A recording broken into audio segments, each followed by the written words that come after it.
Assalamualaikum warahmatullahi wabarakatuh. Kaum muslimin yang berbahagia dimanapun berada, bulan Ramadan kini menjelang. Dan seperti biasa, aku melihat perubahan terjadi di mana-mana dalam berbagai rupa. Hari-hari awal pastilah masjid penuh sesak dengan tarawihan, dan musola ramai manusia dendangkan tilawah tadarus Al-Quran. Ahwat-ahwat mulai tutupi auratnya dengan hijab. Artis-artis terhadap apa yang mereka siarkan mulai bertanggung jawab. Bahkan sinetron Romeo Juliet berganti jadi sofa marwah saat Ramadan. Layar kaca pun tak tertinggal siar pengajian. Film Gairah Cinta dipending jadi tasbih cinta agar ma'ruf. Judul nikmatnya pacaran berganti jadi indahnya ta'aruf. Sering aku tersenyum geli melihat tingkah pola umat Islam. Tanda mereka masih berkutat dengan pemikiran zalim. Tapi Ramadan memang ajaib. Ia mampu membuat perubahan 180 derajat. Sayangnya, setelah Ramadan banyak yang kembali bejat. Ini pula yang sebabkan luka tak terperi bagai disulit api. Perubahan di mata ternyata belum sampai ke akar hati. Sekularisme memang menarik umat ke jurang kegelapan yang paling dalam, tanpa sisakan secercah sinar yang bahkan cukup untuk mengurai air mata.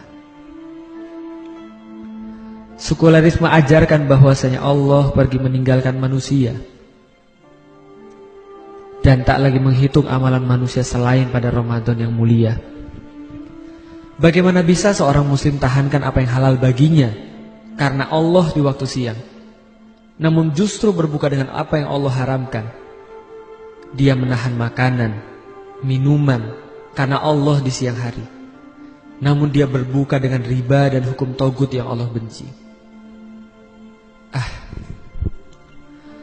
10 kali Ramadan telah berlalu, namun usahaku tampaknya belum ada hasilnya. Atau apakah ini hanya persangkaanku belaka? Toh perhitungan Allah tiada sama dengan hitungan manusia. Malam yang kita sangka paling gelap bisa jadi malam yang paling dekat dengan fajar. Dalam sadar aku hanya mencerca usahaku yang belum banyak, berharap pertolongan Allah walau ku tahu aku belumlah layak. Umat memang berbahaya, penuh dengan hal-hal yang tidak terduga. Ia bisa jadi selimut perlindung dari dingin malam dan panasnya siang, pun ia dapat menjelma menjadi monster paling menakutkan. Membenamkan kuku-kuku ucapannya dalam hatimu terdalam, menghujamkan belati beracun di setiap bagian tubuhmu yang mampu ia jangkau. Menunjukkan cahaya bagi mereka yang terlalu lama berjalan dalam kegelapan sama saja memberinya rasa sakit. Sebagian pejalan dalam gelap ini lebih suka berada di dalam kezoliman ketimbang bermandikan cahaya ilahi. Mungkin dalam hati kecil mereka rindukan terang Allah, namun syaitan lakukan tugasnya dengan baik hingga mereka lebih suka dalam kegelapan. Mereka lupa bahwa lebih terhormat mati di dalam terang daripada hidup dalam kegelapan. Ya, setidaknya engkau dilihat dan diingat. Dalam kegelapan mungkin engkau nyaman, namun tak seorang pun tahu eksistensimu walaupun engkau hidup, juga ingat namamu. Aku adalah hamba Allah Maha Suci. Cintaku kepada langit tak berarti aku tidak menginjak bumi. Justru langit mengajarkanku dengan hujan yang membahasai bumi, menumbuhkan benih yang bersirahat dalam gelap mati. Cinta kepada Allah selalu hadiahkan 2 hal pada hamba, yaitu lidah dan air mata.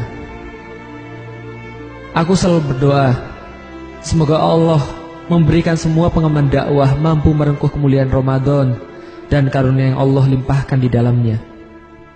Karena tiap perkataan mereka bagaikan penyambung nafas dunia, menghindarkan umat dari kerusakan sehabisnya.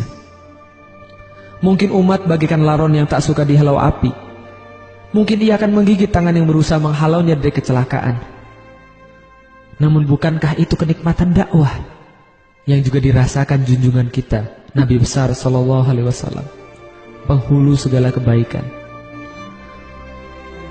Bilakah pantas seorang manusia berkeluh kesah terhadap dakwah, manakala tauladan kita Nabi Muhammad Shallallahu Alaihi Wasallam bersemangat menjalankannya?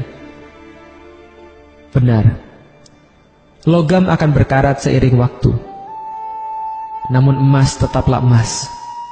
Waktu adalah satu-satunya pemisah antara keistiqomahan dan yang ditinggalkan. Assalamualaikum warahmatullahi wabarakatuh.